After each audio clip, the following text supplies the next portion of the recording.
Just crushing podcasts over here at CNF HQ. Hey CNFers, what is up? Feel like doing a show? Let's kick it. Oh yeah, the intro is back. The oral surgery disaster is ongoing, but I'm powering through. Might lose my bone graft because my stupid body won't pump blood to it. It's friggin' bullshit, but all I can do is keep my fingers crossed that the surgery wasn't for nothing. There are some podcasts that make me want to go out and be a better man. And Kevin Wilson, back for his second at-bat for the Creative Nonfiction Podcast, is one of those guys. He's president and founder of KW Baseball. He's a hitting coach to developing players and several pros. His second book, Finding Clarity, a mindful look into the art of hitting, sounds like a baseball book. And it is a baseball book. And I know what you're thinking. Brendan, I don't like sports. I don't care about baseball. WTF, man. Like Kevin's good batting book that we spoke about on episode 32, Finding Clarity has so much value to anyone in any discipline. You can overlay your own experience onto the wisdom Kevin shares. You can read the book over a cup of coffee, but spend several hours journaling over the quick hit questions at the end of the chapters. I know I did. And I'm telling you, give this one a chance. He talks about a lot here in episode 94, about finding his why, intentionality, sharing, failure, listening, and slowing down to go faster. And speaking of listening, thank you for listening, CNF buddies. I'm glad you're here. Let's get on with the show.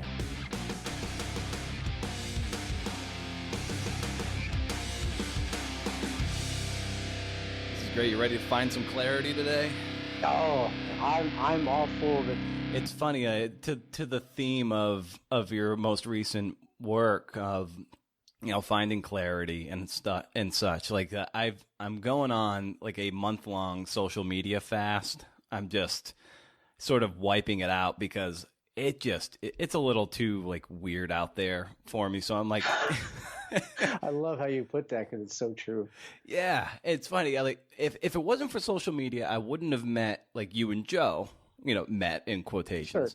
But on the other hand, it's just like I sometimes I just got to step away, and I deleted it all from the phone. I'm just doing everything I can to avoid it, and even at the expense of missing what people like you and Joe and countless others that are really valuable and leaders in the stuff we do in our corners of the internet. I wonder if you have those kind of moments where you're like, is this really worth it? Should I step away? And how do I mitigate and manage the social media aspect versus, the tactile work? How do you manage it? That's tough. It's tough because, for me, it's like there are times where, like for me as a small business, right? Like I have to be present on social media. Yeah. Like I have to be out there. In order to stay, I guess, relevant or current. I got to see what other people are doing. Certainly you can learn a lot. But over the past, I don't know, maybe 5 years, I've really kind of decluttered, kind of like what we're talking about in the book, but I decluttered on social media, I should say. And like, because there was just so much anger. There was so much like snake oil out there too, where it was starting to come into my timeline, and I could sense, like you're talking about, I could sense where I needed to step away. So, for me, it was like I need to either block those people, get them out of my timeline, so that I'm seeing a lot of stuff, genuine stuff from authentic people that pour into me, that can help me help others. So for me, I went through that period, but it was more so of the standpoint of, I need to remove myself from the I guess the anger and the fighting going on, and at least in the hitting Twitter world. And I need to align with people and have people on my timeline that can pour into me, I guess. Does that make sense? Yeah. And you kind of allude to that in your latest book too about it might be in the introduction too. That was by a colleague and friend of yours, and about, there are, Twitter gurus and so forth that more than likely they try to evaluate from afar, virtually, and what have you. And to your point, like, of why are there so many hitting coaches and so few good hitters? So I wonder how you how have you built a business and a brand around those tactile lessons and avoided a lot of that, that false guru stuff. How were you able to manifest, your vision and see the results manifest themselves on paper? Yeah, that's a great question. And for me personally, it's been really being intentional about what I do, what I say, how I go about it. And I'm certainly not the only person to do that. I mean, I think a lot of people that I look up to and mentors that I learn from, they're very intentional about what they do and how they say things and what they let in and what they don't let in, and so to speak. So for me, I am wrapped into that online hitting guy, right? So I am a part of that organization, if you want to call it online, or that society online. And so for me, I'm a part of it. And because I am one, I'm a ball flipper. So, but at the same time, the content that I put out there, the conversations like you and I have, the conversations that I have are very intentional, that not only am I trying to help somebody, but I'm looking for people to help me, because the thing in my business is I'm a loner. I'm by myself. I don't have a crack team of of 20 people. I'm not a part of a MLB organization. What I am is I'm a piece to a much larger puzzle. So what I'm trying to do is, yes, I am in that arena, but I want to stand out, and not just stand out for the sake of standing out. I want to be able to be that trusted source that people can come to for answers. And I don't have all the answers. I never will. But I want to be that trusted source where people know it's coming from that authentic, that genuine place. And because now with that authentic and genuineness that comes in, then therefore I can gain that trust from people, because I'm building a relationship, whether it's online or face to face. We're talking about online right now. I feel like I can build that relationship. And when I do build that relationship, I'm also at the same time building that trust. So I am in the middle of it. But again, finding clarity, like the new book, I'm trying to help people sift through the clutter and know that, hey, I'm not in the middle of the page. We like to talk about finding value in the margins, like using Joe's term, getting 1% better every day. I want to be in the margins. I want people to find me in the margins, because that's where it goes from a transaction to a transformation. And I want to be on that. And that's where the transformation happens, when you're hanging out in the margins of that page. How did you learn to cultivate a sense of patience to differentiate yourself from the masses, to be on those margins, and to maybe to take it maybe a beat slower, to build, like you said, that real authenticity and that trust with your clients, that slow burn? Where did that come from? Experience. And it certainly takes time. I think that's where a lot of young coaches or business people, in fact, next week I'm speaking at Merrill Lynch to their young advisors. And part of the message to them is going to be like, hey, listen, it's not going to happen tomorrow. You're not going to get 20 clients and be managing $5 million in 3 months. Like, it's just not going to happen. You mentioned that slow burn. I think it's, as a coach, as an advisor, or as a teacher, or as a leader, a manager of a group in a business, or you're the CEO or CFO, whatever you are. I think it's our job to have that vision, right? For our client, to have that vision for our player, to have that vision for our employee. But at the same time, we have the vision, but we need to be intentional, going back to that word, intentional about the details and paying attention to the details. And when you're looking at guys and you're saying, okay, well, I want to get to this goal. It's great to have goals, but we also need to have some steps along the way that we know that if we don't get this done, and it could be as simple as, I'm going to write 50 handwritten notes to people I've met this year. if I want to build relationships, right? So I have to be intentional about at the end of every week, I'm basically sending out a handwritten note once a week.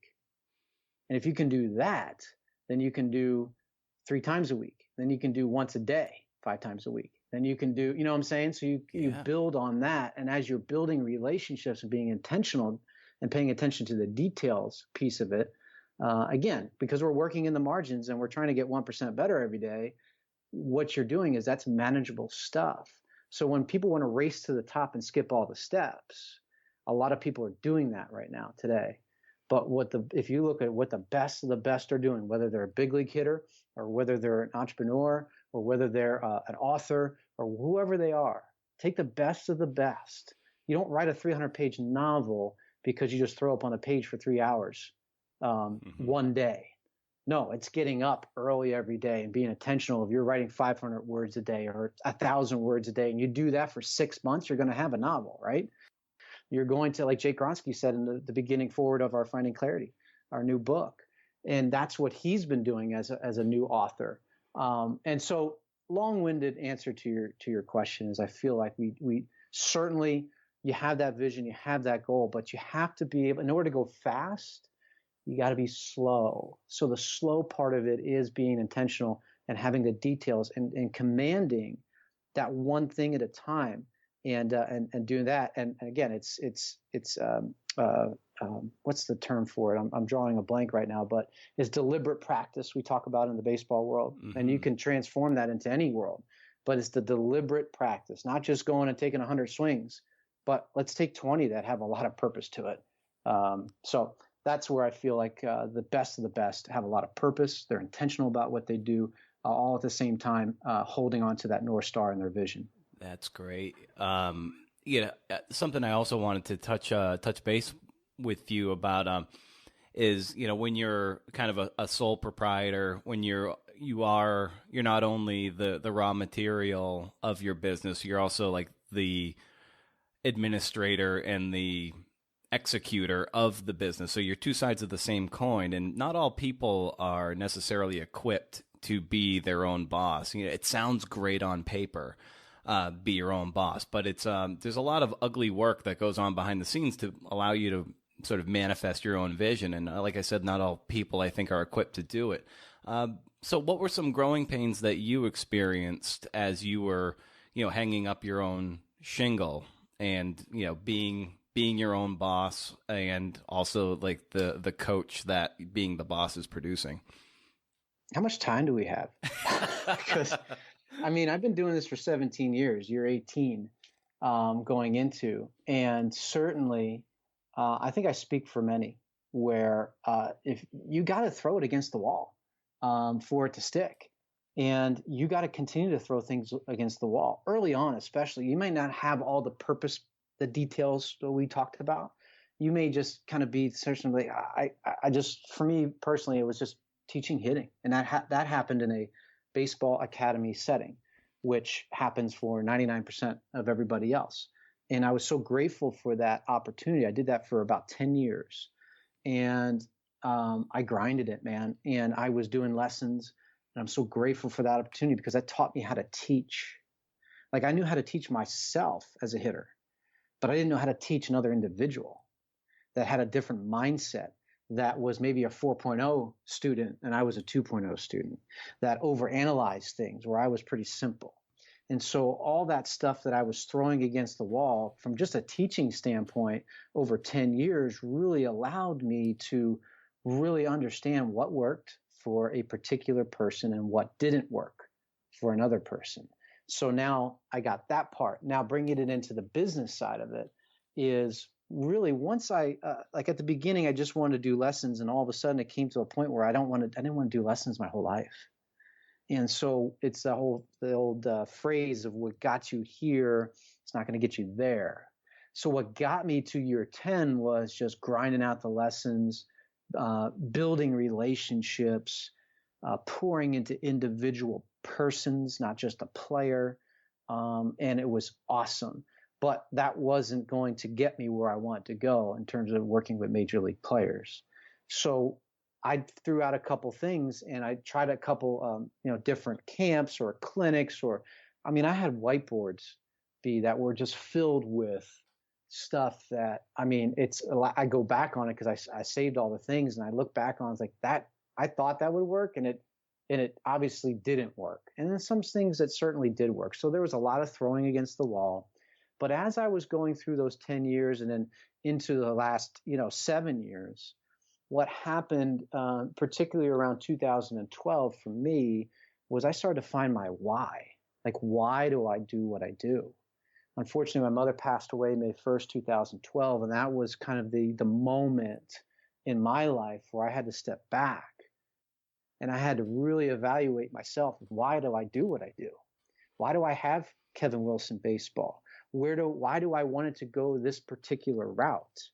And so for me, that was no longer throwing things against the wall, but I was more intentional about throwing things against the wall, knowing that what I was throwing against the wall was filled with why. What I was throwing against the wall before was filled with a lot of what and how. Like, what do I want to be one day? What do I want KWB to be one day? How do I want to do it? I want to do it through this thing, through that thing. Let me throw it against. And again, that was all, like, I needed it all. So I'm not trying to say, like, you can't put the what and the how in front of the why. Because I think a lot of us, it's tough to be 20 years old or even 30 years old and find why we're doing what we're doing. Like, some people never find out why they do it. And that to me is sad. But so wherever you find your why, in particular for me, it was about a little more than halfway through the process. For me, it was like, now when I threw stuff against the wall, it stuck more readily because there was a lot of thought going into it that was wrapped up again in that why. So I knew why I was throwing it up on the wall, and it had a greater than a 50-50 chance of sticking, if that makes sense. Was your mother a why person too? Do you think that might be why, maybe at that point when presented with, a very getting hit hard with mortality and losing someone dear to you, maybe was that a trigger? She wasn't. She was a tough Italian from Brooklyn. You can relate to that being from around, but I think for me, she wasn't. For me, it was losing my mother. Yeah. And for me, it was just like, well, life is really short. And you can say life is short. Now we had, my grandparents passed away. Like my best friend at 12, George Strand passed away. That's why I wore the number 30. That's why 30 is in the logo. If you guys check out the KWB logo, there's a 30 on the sleeve. That's right. Because of George. But when you're 12 and you lose your best friend, there's a totally different perspective you have. I mean, you grieve, but it's not like you kind of go on with life because you're 12 and there's so much more to live. But then, at that moment, I was 33, maybe 34. So yeah, 6 years ago now. So yeah, so 34. And, at that moment in my life at 34, I'm like, whoa, like I am running around crazy and I'm trying to build this, but for who? Am I building it for me? Or am I building something to impact, influence, and inspire others? Why am I doing this? And so I happened to read a book that same year, shortly after, by Simon Sinek, Start With Why. And that book really helped me kind of start on this why journey because it spoke to me so personally. Because again, I was in that moment. I was emotionally stressed out. I was emotionally fragile, if you want to call it that. And so that and all that had happened in reading that book and understanding what your why is and then finding my why. My why is to help others. So I was happening to do it at that time through baseball lessons / transferring into working with being a hitting consultant to major league and minor league players privately. And so I'm like, that's it. That's why I do what I do. And then now today, that why is expand to, like I said before, speaking at Merrill, doing corporate events, speaking at baseball clinics, our podcast, KWB Radio, being on here with you today, just trying to help people. And most of them will come to me through the baseball platform, but that why is shining so bright for me right now. And I'm nobody special by any means, but that why is really my North Star And that's where I feel like the message can expand on many platforms, not just with baseball.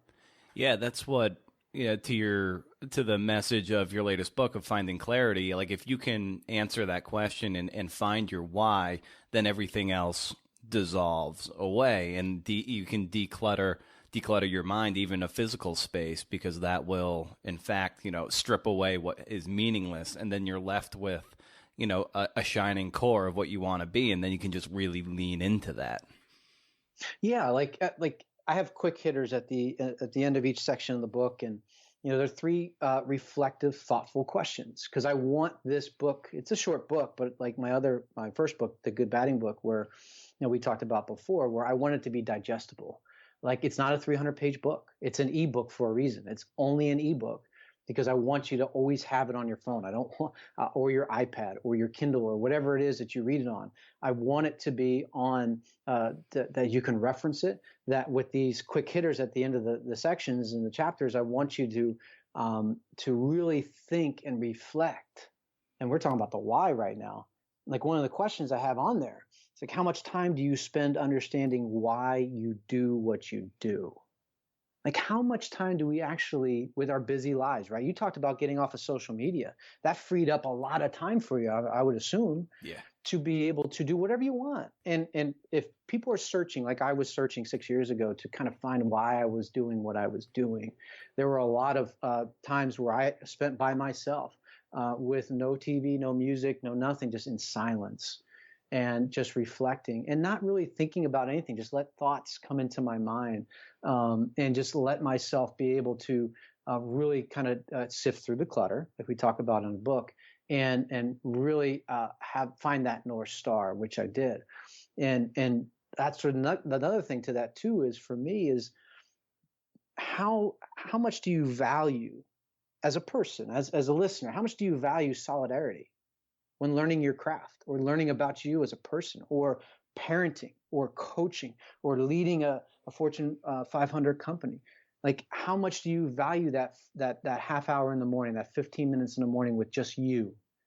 Maybe just you and your coffee, just maybe you in a book, just maybe you in a journal, or you read a daily devotional, whatever that case, whatever that may be.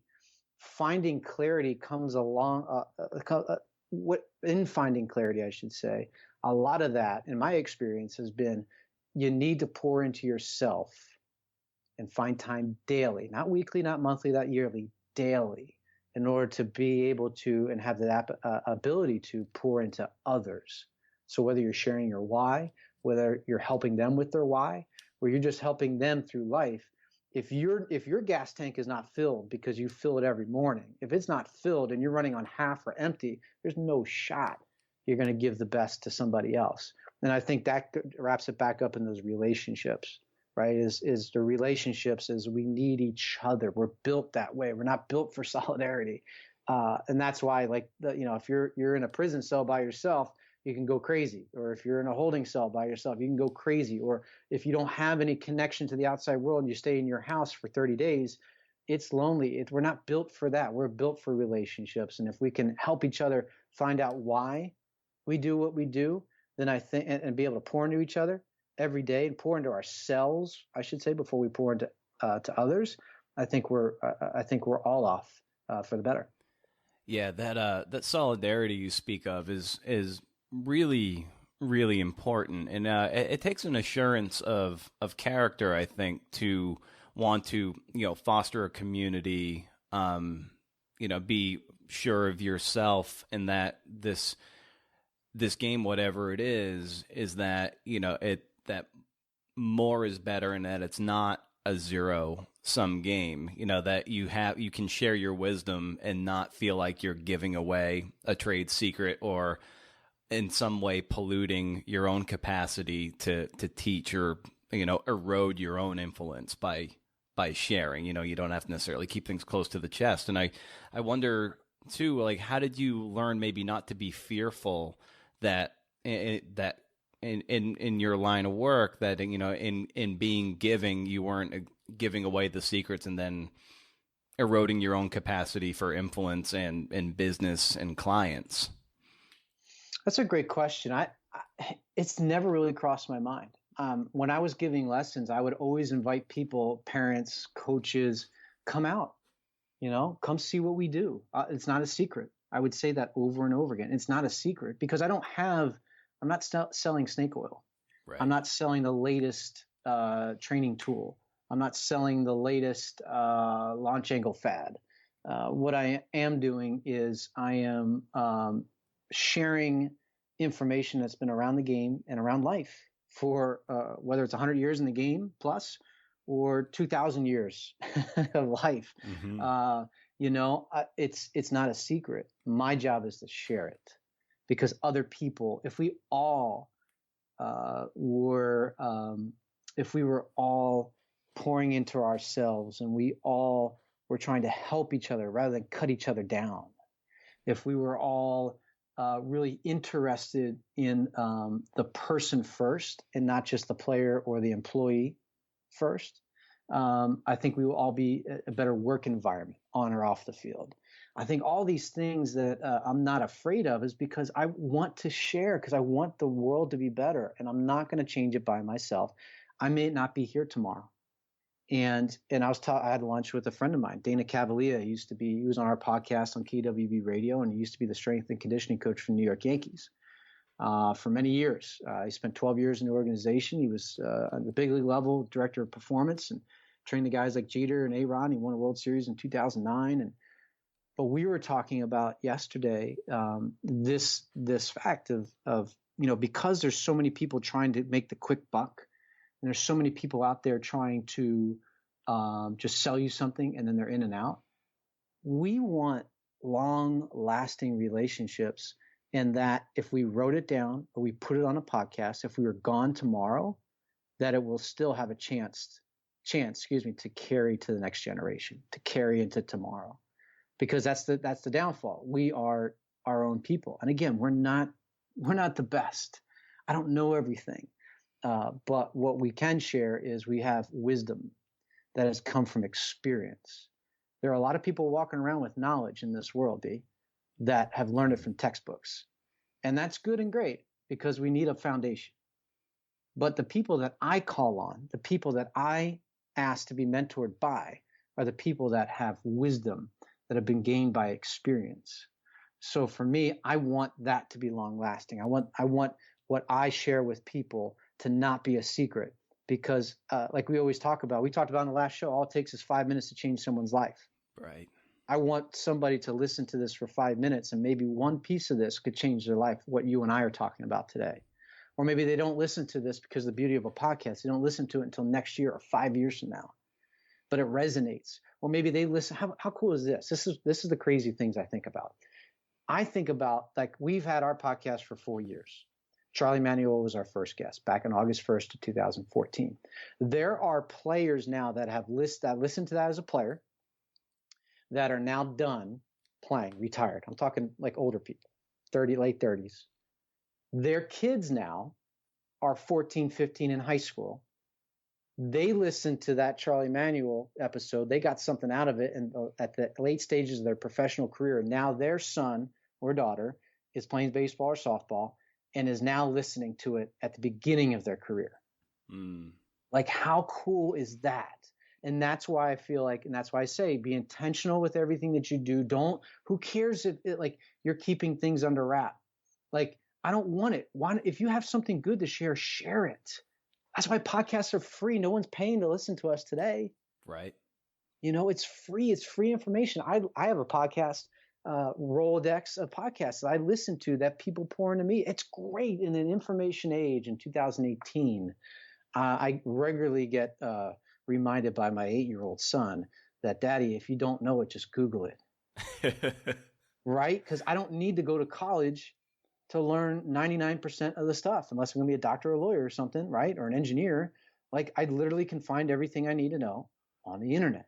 So let's not and I feel, and I'm sorry, I'm getting on a rant, B, but I'll shut it down. I love it. Keep it down. I'll wrap it up with this. The people that want to keep it a secret, they are fearful that they will be exposed, in my opinion. That if you are not afraid of putting content out there, and it's scary, And I've gotten destroyed for stuff I put out there in the past. And it does hurt. It certainly hurts. But at the same time, if I know it's going to help somebody and it comes from that genuine and authentic place, let's share it. Let's be intentional about that. Let's help somebody else, because there are a lot of people that don't like face-to-face interactions today. A lot of text, right? A lot of social media stuff. So that's why I love the social media piece. Is like, if someone doesn't want to come to me, is not want to come to me face-to-face or call me on the phone or even text me, and I can put something out and they read it and they feel like it can help them, but they don't have to have that interaction piece, then that's why I put it out there too. Because again, you don't know who you're going to touch. And I want that to continue for as long as it can, whether I'm here or not. I want all that information out there, and it doesn't be not because it's coming from me. We're all plagiarists. We all take it from somebody, right? We learned it from a lot of stuff I teach in hitting, stuff I learned from Charlie Manuel. Like, why not? I mean, he's not keeping on the wraps. He's not charging me $1,000 per episode, to do it. He's more than welcome to share it as well. So that's what we try to do. It's so great that and that so much of what you do and preach is very like principle-based leadership. So that a podcast that you recorded 4 or 5 years ago is going to resonate into the future, and also it will mean something to someone who it'll mean something different depending on the individual. If you're 15 years old, that conversation, there's going to be a different set of takeaways. And then if you're in your late 30s, there's also going to be different takeaways because your life has evolved around certain those certain principles that you hit on. So you can, it's great that you just, that you're preaching something that's timeless. And, techniques can change, but those principles will, and technologies change, but those principles stay the same. So you can always refer back to it, and it'll always be there to influence someone no matter where they are on the continuum of life, really. Yeah, that's why I think like philosophy versus principle, right? When people ask me, hey, what's your hitting philosophy? I say, I don't have one. My philosophy is whatever works for the individual. But how can you sustain your business or your career and you don't have a philosophy? I said, well, it's pretty simple. Like you just brought up, I have principles. And I think a philosophy is something that's kind of like rooted in, and you can't really change it, and it's one way. But I feel with principles, we can stick to our principles as a teacher, as a leader, as a coach, as whatever, consultant. We can stick to our principles, but be flexible in our philosophy. And so if we're going to be able to I'm pretty rooted in what my principles are when it comes to hitting or leadership, and a lot of what we talked about today so far, right? So there's things that I believe in, but they're principles I believe in. And every single hitter I work with and every single talk I have, whether it's in the baseball world or now in the corporate world, I want to be a chameleon. I want to be flexible. I want to take those principles and I want to plug that in to their language and where they're at in their life or their career. And that's why I feel like philosophy versus principle. I would rather somebody that's principle based. I'd rather a company that's principle based than a philosophy based, because the principle based allows you to be flexible within the rules of engagement or the rules of the company, meaning principles. Because I'm huge on flexibility. I'm not one size fit all. I think that's a tired act, if you want to be honest. I think that I see a lot of certainly baseball players, hitters that get burned by that and their careers are over. I see a lot of companies that are stagnant, that don't go forward, they don't progress, they don't evolve because they're stuck in a philosophy that when they started a company in 1978, they're still with that. And that to me, I think that's where people are like, we need to change. You don't necessarily need to change for the sake of change. I think a lot of the stuff I do as a hitter, coaching hitting, is the same stuff I did 17, 18 years ago. But my message and my language and my presentation has changed, but my principles have not. Yeah. And so I think that's also too with companies and anybody else. Your principles can stay the same. You can change in your verbiage, maybe in your vision, maybe how you build relationships now. But at the same time, your core is still the same. You just enhanced it and maximize it rather than reinvent the wheel. Yeah, and you write that that success leaves clues. And whose clues were you following on your journey in sort of this second act of your career as a leader and coach? Your first act being a ball player and so forth, and then this second act. What were some of those? Or whose clues were you following? That's a great question. A lot of people, and a lot of the clues that I was of successful people that I was following were outside of the game of baseball. Like what we talked about, Simon Sinek, Start With Why, that book. I have bookshelves filled with books. Like as I turn around, like, of people like Adam Grant to Jim Collins, Angela Duckworth to, I'm not trying to name drop. I'm just saying, like, these are not baseball books. I mean, even Tim Tebow's Shaken book I read, I loved it, like, because it talks about the adversity and stuff like that. And like, I don't, wherever you stand on Tim Tebow, that's another podcast. But like for me, I love Tim Tebow because what he stands for, and he doesn't get off what he stands for. Whether you're a person of faith or not, either way, I think it's a great example of like, he believes what he believes and he sticks to it, and everybody hates him. Because I think that's the other part to this too, is where success leaves clues, is that if you're doing something right in this world, there are going to be a lot of people that don't like you because people want you to conform to what they do. They want you to conform to what the rest of the world is doing. But if you take the Elon Musks of the world, or the Steve Jobs, or the Tim Tebows, or you take anybody that in any walk of life did something with their life to impact the lives of others in a positive manner. Like Steve Jobs, like he thought about that we needed smartphones before we thought we needed smartphones. Like, and now, like for me personally, like I do all my business from that. Like my business is better now in 2018 than it was in 2001, because now the internet and the technology, like I'm more mobile. That's why I go all over the country and all over the world, because I can do my business anywhere because of that. He had that vision for us when we couldn't even see 2 feet in front of us. So when we're talking about success leaves clues, is I want to see and read about and listen to people who have been there and done that. And it doesn't mean I can't learn from the 22-year-old coach that just got out of college as the first time as a hitting coach in college. I can learn something from him, certainly. Now I may learn from him some newer terminology, right? That the younger generation of hitters coming up are using, so I know what that actually means, so I can be a good translator. So you can learn something from everybody, but at the same time, like I'm not going to the 22-year-old to learn, how to get to where I want to go. I'm going to Charlie Manuel because he's been there and done that. As an example, I'm going to Adam Grant if I want to talk about, the relationships and give and take in business. When I give something, or am I going to try and take something? What does that really mean? I want to go to Adam Grant, the youngest tenured professor at UPenn, Wharton School, like top of the top. I'm going to go to that guy, because he's been there and done that. So the success leaving clues is I'm not it, and in the baseball sense of things, for me, my players that I have the great fortune to work with, and I'm so grateful for the opportunity, is their success is not because of me.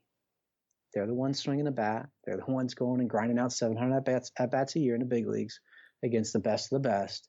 It's not because of me, but I learn from the players more than they learn from me, because I'm looking at, you are there doing it right now. So why? I'd be crazy not to sit and listen. Now you're paying me to help you, but you're actually paying me for me to learn from you, because somebody else is going to come along and be exactly like you, and be exactly like you in their career, with that same problem, with that same personality, and with that same swing mechanic or whatever, with that same issue at home with the wife and kids, whatever. Because you figured it out, I'm able to take that, the clues that you left because you figured that out, and implement that to that next guy that had the same exact problem. Now, it may not be for another 10 years though, but that's why I write everything down. And so I'm learning not only from people that have been there and done that, I'm learning from people that are there and doing it. And that's where, to me, you just got to go for those people because they've been there and done that. And you talk about that balance between strength and weaknesses, whether to lean into your strengths or try to level up your weaknesses to your strengths. And you also mentioned that if the best of the best, they actually identify what they're really good at and lean into that. And if you try to level up your weaknesses too much, you end up being a jack of all trades, which is to say a master of none. And what would you identify as your strengths and weaknesses, and how did you identify that and then decide to lean into your strengths instead of, of course you're managing and mitigating weaknesses, but ultimately, like you say, and right, it comes down to identifying strengths and really leaning into that. So, what would you say are your strengths, and when did you decide to lean into those? My strength. Great question, man. You're killing it today. I love this because you're getting me fired up. Joe Ferrera could take a couple pointers from you. Love you, Joe. So so my strengths. So here's how I came to understand my strengths, and it might be for some other people they found it this way too. Everybody's a little different. I was so naive to what I was good at. So naive. Like I didn't know what I was good at. I just knew that hitters started to hit when they worked with me, but I didn't know why. I had no idea why. I was just trying to care for the person. I was trying to do a good job, but I was still grinding, and I didn't know why. I didn't take that time to step back, reflect, like we talked about before, and find out, okay, why? And it started with a couple people, and this is before I get to this point. I feel like as you don't have to be a leader to do this. I think we need to do this overall better in the world today. Is be a world-class listener. Like really do a good job of listening.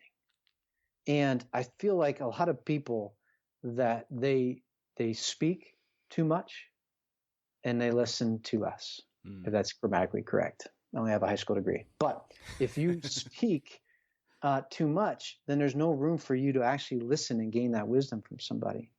So like we always say, like sometimes the best answer to a question is a question in return. Like hitters go to me and say, hey, Kev, how'd that look? And I'll go right back around and say, well, how'd that feel? Because I want to hear you first. I want to hear how that felt to you first. Because how you feel is going to dictate my answer to you. I don't have blanket statements. We don't buy into that around here. So my strengths and learning my strengths, to bring it back around, was people started telling me, hey, man, you're really good at listening, or you're really good at translating that information. You made that sound so simple. Like I understood that. I went to how many coaches before, and I never said it like that. And so I was listening to that, and I was like, really? Because to me, there wasn't anything special. And again, I'm not anything special. I don't know everything. But that's when I was really starting to really understand, like, wow, maybe I am different. And my strength is communication. My strength is listening. My strength is translating information to fit the narrative and the language of that player in that moment, in that stage of his life, in that chapter of his life. It's like I say, you don't know what chapter you're going to walk in on someone's life. So you have to be sensitive to that. So when people started to kind of tell me, it was drips and drabs. It wasn't like, 5 straight days people were telling me. It was just drips and drabs. But the more that I heard the same thing, I was like, well, maybe that is my strength. And then I started doubling down on that strength. And I started doubling down on, I am different. We talked about the beginning of being, I'm in that hitting guru world, even though I can't stand the word guru and I'm not that, but I'm in that world.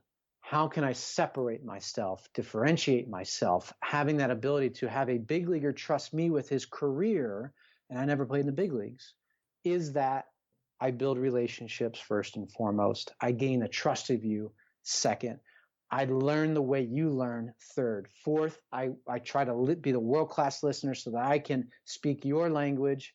And then fifth, being able to put it back into something that's simple, concise, to the point, that you understand the first go around, and then you feel it's your language, you feel it's your approach, you feel it's your whatever it is, and you run with it, and you get all the credit.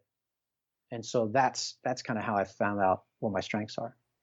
Yeah, that's great. That what I hear in that too is a lot from the Covey's 7 Habits of Highly Effective People, of that, like seeking first to understand and then be understood. There's it's that walk a mile in someone else's shoes, and you can't help a hitter or Fortune 500 company employees, these young guys. You can't help them unless you understand what is making them tick, and then you can, once you know that, then you can help. But then there are other people who would be like, well, this is my track, this is my train, get on my train and help. But you're like, no, I'm going to go ride your train and understand where you're coming from so I can make you the best you. And it's like you always said, of seeking to coach the individual first.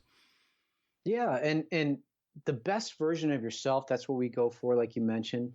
But something I've learned along the way as well is, say you're 20 years old and you have the best version of yourself, where your feet are at that moment in that chapter of your life. Well, you certainly don't want that same best version of yourself at 20 when you're 25. And you don't want that same best version of yourself at 25 when you're 30, because the point is you want to grow. Like you're saying, you want to evolve. You don't want to necessarily change, but you just want to evolve, maximize. And a lot of that when you maximize is mastering that strength. Like I wrote about in the books, like big league hitters are known for one thing. They master that. And like you mentioned, like I don't want to work on my weaknesses too much, because then weaknesses, the highest they can get is just being average. Mm-hmm. And there's a lot of average people in this world. And I want to be exceptional. I want to stand out, being genuine and authentic. But if I'm going and teaching all these new launch angle terminology, barrel dumps and turns and stuff, I'm not that guy. And I've told people before, like, listen, if you're looking for that, I'm not your guy. I can hook you up with some people that I think really understand that well, and are way smarter than me at the mechanics of the swing. But I'm not going to sit there and learn all the terminology and how to do it when at the highest levels, they're not into that. They're into relationships. They're into simplicity. They're into consistency. They're into purpose, all that kind of stuff. And we can get the same data results, launch angle and exit velos, by not covering any of that, because like for 100 years, all that stuff was being done. Just nowadays, there's a fancy name attached to it to tell you that you hit a ball hard on the line, that kind of stuff. So that's why I think that we master our strengths, and we're known for doing one good thing. Like Big Papi, David Ortiz was not known for being a good base runner, even though he's not bad. But he was not known as being a good first baseman. He was known as being a good hitter. So he made a ton of money last time I checked at doing one thing really well. And I think that can apply to all walks of life. You're going to get paid for doing one thing really well. And you're going to get paid for doing a lot of things, like you said, average. But it depends on, do you want to be average or do you want to be great? And that's up to you. You or I can't force anybody to do that. That's something that's deep within you.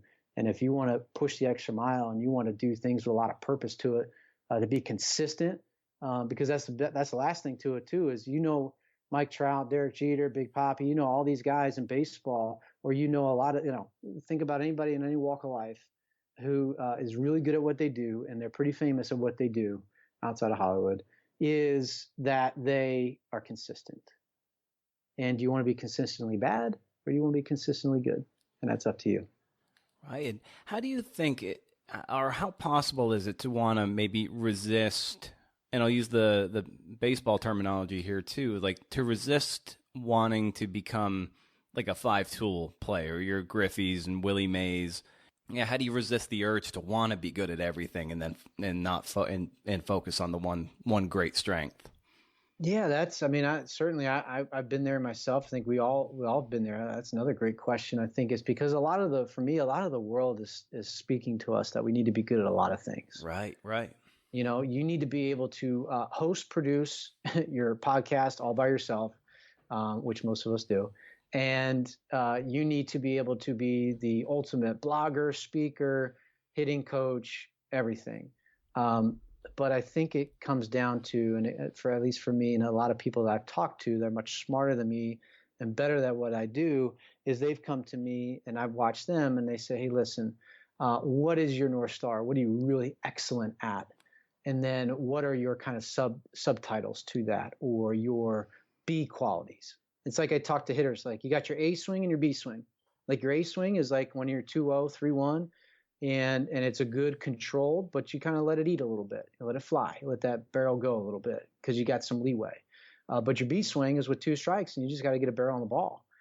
So it's a lesser version of your best swing, but it still plays really well. And so you're not trying to go A-B swing the entire day, but you are, going back to that word flexibility, you are flexible within what you're doing.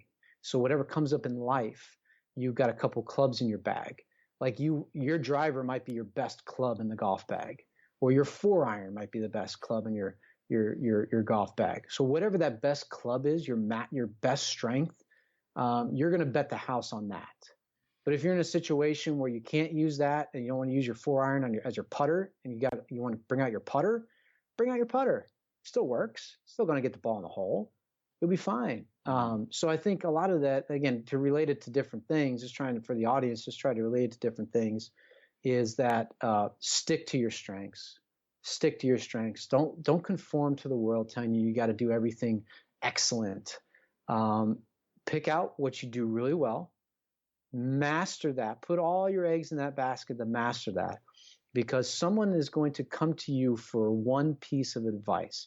Like, pitchers don't come to me. Fielders don't come to me. Hitters come to me. Mm-hmm. I started out doing lessons where I was teaching pitching. Oh, I wish I had their names to apologize, because I have no idea what I'm doing pitching-wise. Mm-hmm. I taught fielding, and over time I realized my strength is hitting and the relationships built. And nowadays it's coming to now people, baseball and hitting, their swing gets them in the door to work with me. But they soon realize that my strength is perhaps taking a walk with them to talk about things, about life, about whatever they're going through. Just simply take a walk for an hour. And then they go to the ballpark and they say, Kev, I feel so much better. Did we work on mechanics? No. Did we hit a ball in practice? No. What did we do? We took a walk with a cup of Starbucks in our hands. And a lot of people will be like, well, how the hell did you do that?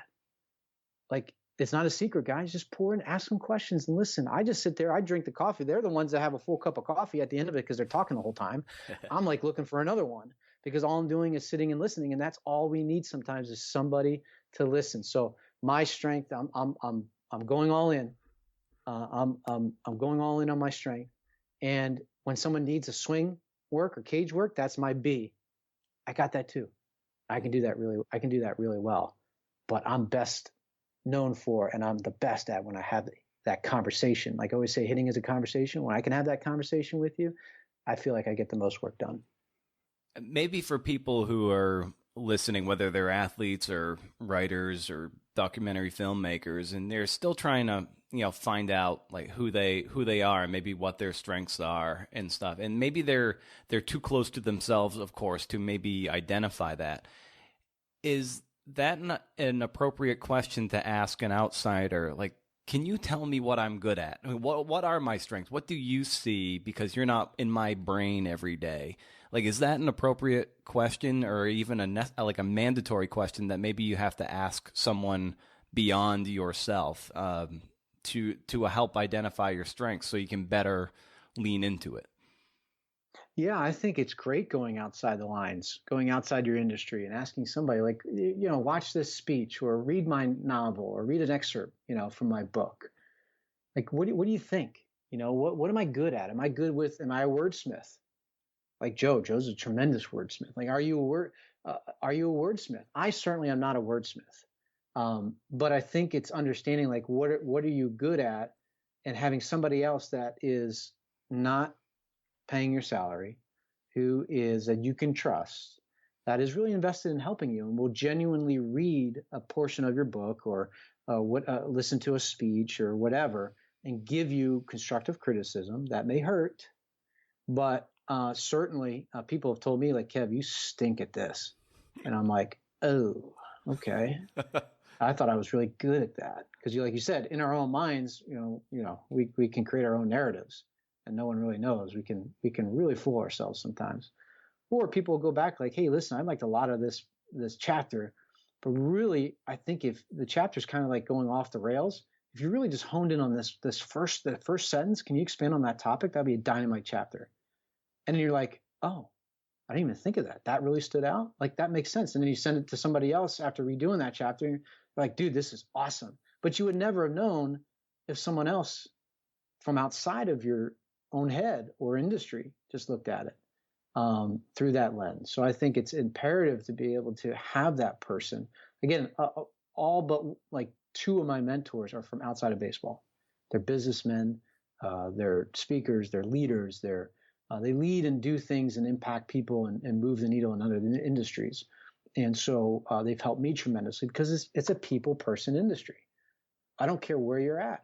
And so when I wrote this book here, Finding Clarity, just like the first one, I did better job on the second one than I did the first one because I learned what to do, what the message could be. And most importantly for me in this ebook was I need to be short, even shorter, to the point, and get people to be more reflective and then get out because they don't want to sit there and read 200 more pages of me. I want to get in, get out. And I was able to do that because of the help from people outside of baseball and baseball writing. Mm. And you talk about working hard and versus smarter. And so I'd love to hear you articulate maybe the difference between working hard versus smart and maybe how someone can find the right degree of overlap between the two. Well, you have to work hard to get to a point where you can start working smart. Mm-hmm. Right. So it's like, you're going to have to write, 5,000 words before you can understand kind of how you want to write, I'm sure. And it might take more than that. Maybe it takes 1,000, whatever. You're going to have to write some bad pages. You're going to have to throw up on a page and you're going to have to write some bad stuff. You're going to have to swing in the cage for 10 years and swing and swing and swing and swing. Maybe at 18 years old, you can learn to work smarter because now you built things up to a point where now you've got the basis, the foundation to be able to do it a little bit smarter, a little bit better with less time. And even writing the books have been such a learning curve for me and learning lesson. And it really came down to routine. Like my routine, I was working smarter on this book because I set aside time. Specifically, I would take my walks. I walk every day. So I walk like this morning. I walked this morning. They're more of a grateful walk for me, just being grateful for what I have. A part of those grateful walks, again, we go back to that solidarity. Like that removes me from all the stuff, all the emails, all the phone calls, all the, the things that I like to do. But as you know, like sometimes it gets a little bit too much. So every day I take that hour. So I walk about a little more than 3 miles, an hour a day. And it's that grateful walk. I listen to a podcast, pours into me, or sometimes I just go quiet time, just me and the birds, mm-hmm. And sometimes that's good too. But I learned that after my walks, and scientifically this has been proven too, that as most listeners probably know, is like after that, that's like kind of like the idea machine starts going when you're on your feet and you're walking and your brain starts working, that part of your brain coming up with ideas and storylines. And so I had my phone and I would walk every day and I would just voice record my ideas that came into my mind. And then I put the phone down at my desk as I sat at my computer and I would type out and I would just go from there. And I was like, man, so I got smarter how I was writing. And I would do it every day. I would write 5 days a week. And then it took me 4 weeks to do it. So it took me it would basically an hour a day, hour and a half a day. And I would do it for 5 days, for 4 weeks, and boom, book was done. Now, again, it's not a long book. But again, there was a lot more chapters to it that I took out. Mm-hmm. There's a lot that's not in the book that may be saved for another book. That is kind of the same thing. So I would learn to work smarter, which took less time, which produced better quality work. So you have to work hard at the beginning to get your foundation to be able to jump off. But when you jump off, you want to be going A to B as much as possible. And someone told me this a long time ago, which might apply to here, what we're talking about here, B. But someone told me a while ago, and I wish I could remember who it was because I give them credit. But they said on our road to success, on that path to success, we are allowed, we have permission to exit. A lot of times we feel like we exit, we're screwed, we're done. End of journey. Like, man, I got off the road, I went in the ditch, like I'll never be able to get back on. But what he was talking about is as we're working smarter, and to wrap this whole thing up today, I feel like what we've been talking about so far is it's okay to exit and collect your thoughts. do a audit on your career, on your life, on your business, on your book, on your speech. And as you're exiting, getting refueled, maybe pouring into yourself, to having finding that me time in the morning or at night or whatever that is during the middle of the day, pour into yourself in the exit, refuel, realign, get smarter with how you're going to do stuff, get back on, and using Joe's terms again, get 1% better, be smarter about your work going forward. And you feel like you're getting out of control again, and it's good, then you're allowed to exit, regroup, recollect, and get back on. So a lot of people feel, and I was like this myself too, if we get off at that exit, we'll never get back on. If I stop writing, I'll never finish, which is sometimes the case. But if you're working smarter, we feel like if we exit, we waste time. But because we're working smarter, we realize we need that exit time. We need that rest on that long cross-country drive. There's a reason why there's rest stops. But we have permission to use them in our own lives. I'm going to steal a question from Finding Clarity on those quick hits and ask you, what is your relationship to failure? My relationship to failure now or before? Let's do both if you have time. It's a podcast. We got all amounts of time. Fantastic. Failure at the beginning when I started KWB. Let's even go back to playing days, because I think that's really where it started. And as I started to get clarity on my life as a person, it went back to this fixed mindset. And another one of my books back there, Mindset, by Carol Dweck. She talks about fixed mindset and growth mindset. Failure to me with a fixed mindset as a player was if I failed, if I struck out, if I didn't get a base hit, that's a direct reflection on me, the person, the character, who I am. Because my identity was wrapped up in being a baseball player. Mm-hmm. At the beginning of KWB, my identity was wrapped up in being a hitting coach. And so they were both fixed mindsets. So my relationship with failure was toxic. And it was up and down. And it was, if I did well, boy, man, I am a joy to be with. If I wasn't, I was miserable personally, and I was miserable to be around. And I look back and I cringe at the type of person I was. And I didn't harm anybody, I didn't physically beat anybody or anything like that. What I did was I beat myself emotionally, and because I had that fixed mindset. But after going through enough failure in my life, and again, people, a lot of young hitting coaches or guys in the business, and I love helping them. They'll email me and they'll call or whatever, and they'll say, "Hey, Kev, how did you do it?" Or "How can I be like you?" And while it's very flattering, because I don't see myself as anybody special, I'm just doing what I love. And I'm so at peace with helping people in my why. But the biggest thing I tell them is it's not always been like this.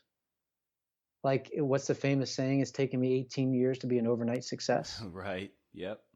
And so you're calling me or emailing me in year 18 of this chapter. So chapter 18, if you want to put it simply put like that. But if you had emailed me or called me in the introduction or the foreword of this chapter, you wouldn't want to be getting advice from me at all, because I had an unhealthy relationship with failure. My identity was wrapped up in what I was, not who I was, and what I was serving and not who I was serving. And so now my relationship with failure is very healthy, because I know who I am. I know that I know my why, that my why is to help people. And I wake up every day and I say a prayer. I say, who can I help today, Lord? And that's my prayer every morning. And that's why I'm on this earth, is to impact people in a positive manner. Mm-hmm. And if I use my mom's saying, love it or shove it. If you again, Italian from Brooklyn, if you love it, great. If you don't, shove it. And I don't mean that in a derogatory way. I don't mean that in a mean way. Just being honest. And because I'm so at peace of why I'm here. But again, we documented today that journey. It's taken a long time to get to this point. Certainly, there's a lot more growth that I'm going through as a person. So if we get on a pod 5 years from now, I'm sure I can tell you all the things that I've learned to do better. And hopefully myself as a person is better even tomorrow and 5 years from now. I look back when my mom passed away, the person I was then to the person I am now, and it's a dramatic change. And so failure to me, it's a speed bump. You know the rumble strips on roads? Of course. Think of it this way. Like failure is a rumble strip. Like you're not in the ditch. Like failure is like it's going to go and it's going to wake you up and it's going to not feel great, but it's going to remind you that you got to get back on the road and not be like, hey, some people think, and this is how I thought, I went 0 for 1, or that kid didn't get it in a lesson and it was a reflection on me. I went past the rumble strips into the ditch and I was there for a week, a month, with no clarity, with no vision of how to get out. And I just mired in that. And I felt sorry for myself. So nowadays I tell a lot of guys that I work with and the people I mentor and then speak to is like, hey, listen, think of it as a rumble strip. Like, so you didn't get that sales, so you didn't get a hit, right? What were your processes? What was your purpose to that? Why are you doing it? And if you can check off all those boxes and it still doesn't succeed, it's a rumble strip. Get back on the road. Or you messed up, it's a rumble strip. And you learn from it, it's a rumble strip. Growth mindset. Growth mindset means that it's not a reflection on you, the person. It's an event that happened. And you hit the rumble strip and then you get back on. And when you get back on, whether you exit the road, regroup, get back on, you've learned from that and you move on, you get better. When you get overwhelmed, because I imagine that there's a lot of inputs in anyone's life, and I suspect with you as well. So when you're overwhelmed, how do you handle that and find that calm place to allow you to regroup? For me, it's a long journey in that, but it goes to me. I'm more aware of it now because I've been through it more. So the red flags are more readily available to me in front of my face, just because of my experience. So because we talked about it before briefly, but my experience has allowed me to gain some wisdom. The knowledge I had, again, it came from textbooks or whatever, which was fine. But I'm really relying, because I've been doing this for a little while now, I'm really relying on my experience to provide that wisdom. So I've seen it happen before. I've been through it before. And when it does happen, when I feel overwhelmed, especially when I travel a lot in the off season, like there are times when I'm just in another airport and I feel like, man, like this is really dragging. For me, what I do is I step back and say, how grateful am I to be able to do this? Are you kidding me? Like I get paid to hang out with really good people and they just happen to be Major League Baseball players, or maybe they're high school coaches in Texas that I just spoke to. Like they allow me into their world, whether it's an hour, a weekend, 5 days, a whole season. Like how lucky am I to be able to do that? So when I start feeling overwhelmed, I exit. I park the car, so to speak, and I remind myself again, like, why do you do this? To help people. Man, how lucky am I? I know I talk about luck in the book that you don't need it, but I'm just so grateful that that I've been given these gifts by God to be able to have these experiences to help people, and at the same time, they're helping me. So when I feel overwhelmed, like I come back and there's 150 emails that I get, and I got to sift through them, right? Email inbox 0 or whatever, and you got to try to get down. And there are times, but I'm much better because I understand why I'm here. I understand who I'm serving, and I'm just so grateful to be able to be here, even with you right here on this pod, and to be able to talk and have conversation. Like it's the coolest thing in the world. And I always dreamt of being a major league ball player, but God had other plans, and I was able to impact people in a positive manner. And at the same time, have the opportunity for others to pour into me. Getting back to the rumble strips of failure, and that, and getting people, back on track so they can, manifest their talents and their visions. I wonder what conversations you might have with someone, because of course baseball ultimately is results driven. You're not going to stay. You're not going to be on the field if you continually bat 100. You still gotta bat 300 or so to make an impact and stay on the field. And if you're playing professionally, to make your living and to stay at the top. And sometimes people just ultimately they aren't producing, and maybe they've reached the capacity of their talent. So what conversations do you have with those people who have maybe maxed out their ability? And I just wonder what those conversations are like when it's just they can't advance any farther. That's another good question. I don't think I've ever been asked that question before, but in my experience with working with the hitters and stuff like that, I mean, we all cap out, right? You some people peak in high school, some people peak at 26, some people never get the opportunity to peak at 30, because as a baseball player, you could be released and over. And some guys hang around enough that all of a sudden they resurrect their career, quote unquote, at 30, and everybody's like, "Wow, look at this guy." Mm-hmm. Well, he was fortunate enough to hang around that long to be able to have that opportunity. And so it goes back to like, okay, what skills have we been given? What have we done with these skills? How have we maximized them? And I think it goes back to working smarter. So if we are not as quick as we used to be, right? We were a base stealer, but now at age 30, we don't steal bags anymore. We get on base other ways. Maybe we have a better approach at the plate, and we get more walks because we're not chasing. So we're on the base and we still help the team, but we're not going to be running down balls or steal bags or run down balls like we used to. Outside of the baseball world, I think it's understanding like, hey, listen, like I can't grind it like I did the first 10 years, up all night, burn the candles at both ends. So in fact, because I'm doing that, I'm actually getting worse. I think it's when we max out, it's being very aware whether we do it because self-awareness, as human beings, we're not very good at self-awareness. And that's why we need mentors. That's why I need people that, like we talked about before, from the outside that come and those that we trust to tell us the truth. That's what I basically do. I'm telling the truth to these guys because they trust me. I'm telling them they suck sometimes, and sometimes I say, sometimes you're good. I mean, again, they don't pay me to sugarcoat them.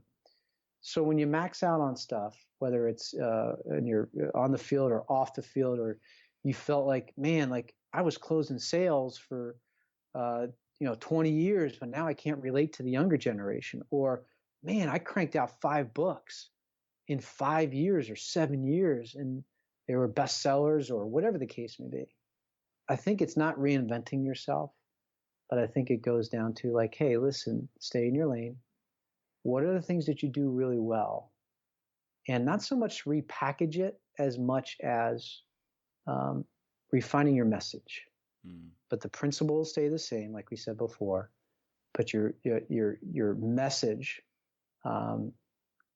can touch people in a way that maybe hasn't touched before, or that maybe they haven't heard you say it that way before, but it still resonates because it's still principle based. So it's fearful when you feel like, man, this is all I got.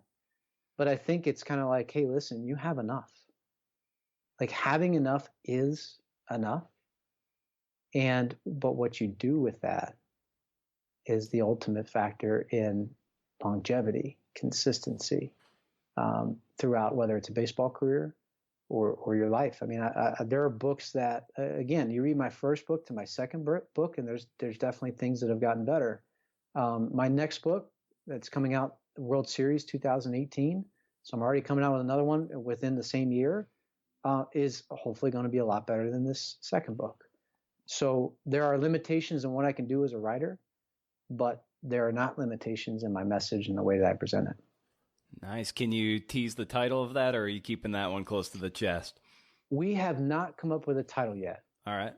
And I don't know, you may be able to help me on this. I don't like, I always put the title after writing the book. Mm-hmm. I don't know if that's kind of like, that's the way it's supposed to be, or a lot of people do it, or maybe I'm the only freak that does it, but like, No, what are your thoughts on that? That my thought, it can sometimes I sometimes come up with, I'm really good with titles, and sometimes I can come up with a title right off the bat, and that's kind of like the lighthouse in the ocean, and I can write to the title. Other times you crank out the work that you want, and then there might be a turn of phrase that just pops out, maybe on Word 10,000 of whatever it is, or maybe it's 1,000, wherever it is, and you'd be like, oh, if you just left out that little clause, that's one hell of a title.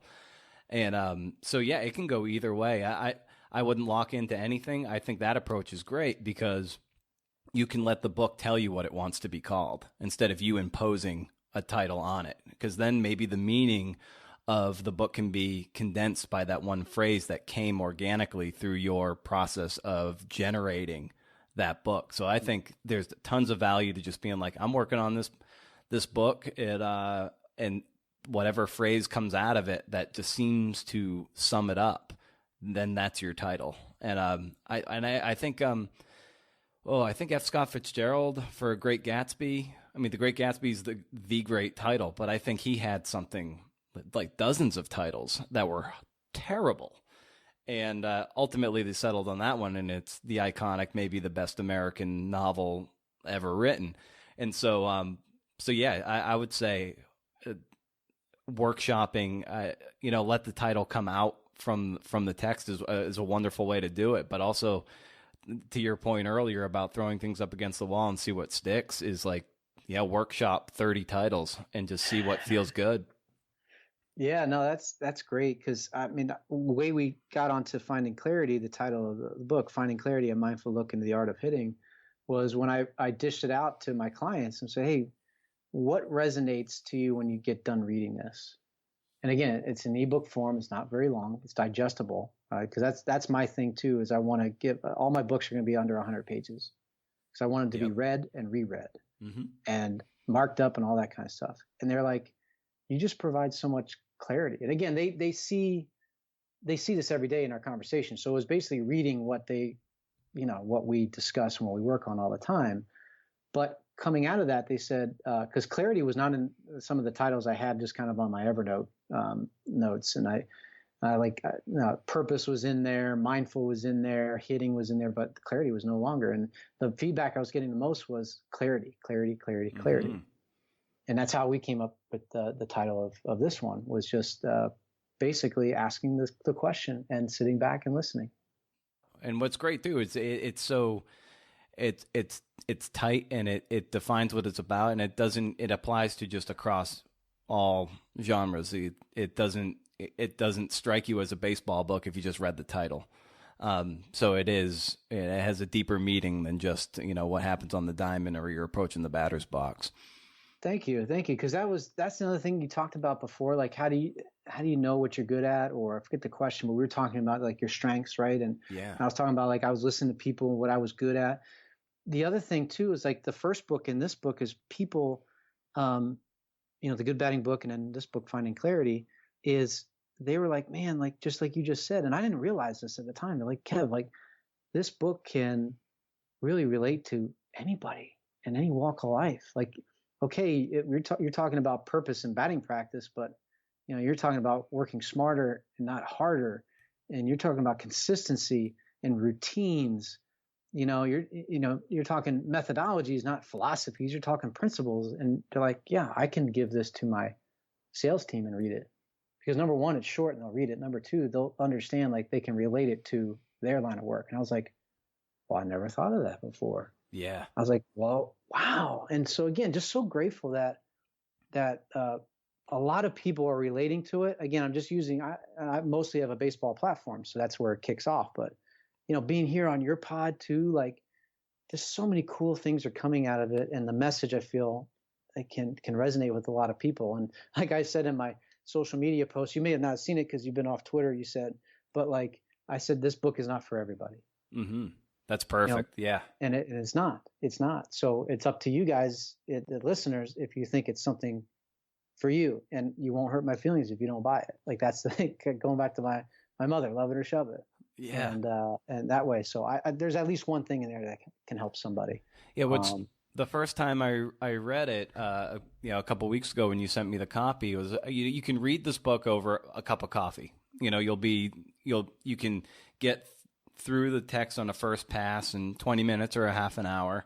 And then you've got these great quick hit questions at the end of each little chapter. And it struck me immediately how universal those questions are. No matter what line of life or you're in, those questions, you can answer those questions, and it'll take you 20 minutes to say read it on the first pass, but then you can take a few hours to answer these questions, and they apply to your life no matter if you're a developing baseball player or an executive or a writer. It can really help, just like the title says, to find that clarity in life, so your all your oars are rowing in the right direction. So that's what I think the great service you've done with this book. Thank you so much. Yeah, it's been crazy because the opportunity at speaking at Merrill Lynch, and there's other opportunities that are coming across my desk now from people who have read Just Finding Clarity, and like you said, resonating. And again, these are stuff that I was writing it for the baseball player, the hitter, to sift through the clutter.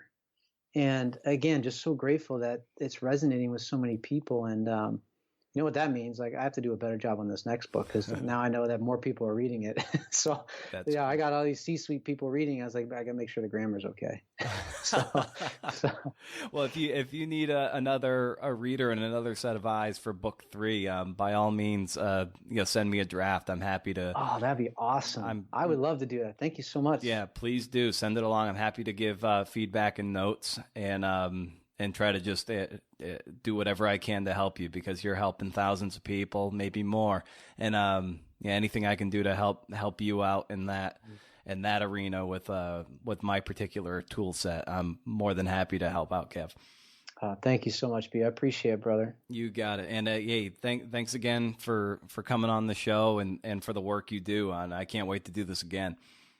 Oh, me too. Thank you so much. This was awesome, man. This flew by, and yeah, no kidding. And I got, again, I'm going to tell you, JJ Joey Jet, he's going to hear about it. You asked some really hard hitting questions. I think he can learn, get 1% better. Fantastic. This is awesome. Anytime I can dig at him, I take the opportunity. Yeah, we love you, Joe.